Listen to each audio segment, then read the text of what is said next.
सबैले नमस्ते गर्नु है छोरो ल भयो बुवाको भयो भयो अब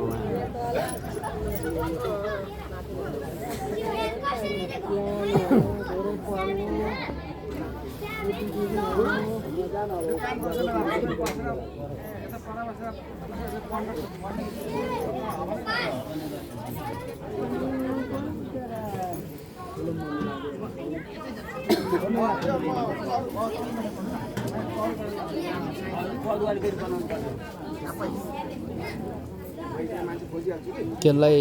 एउटा उसमा राख्नुपर्ने हो एउटा उसले भयो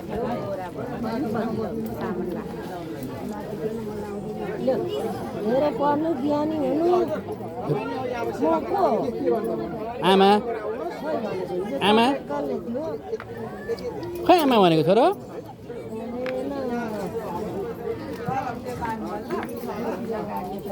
दसैँमा गएर चकचक गर्ने म यो भन न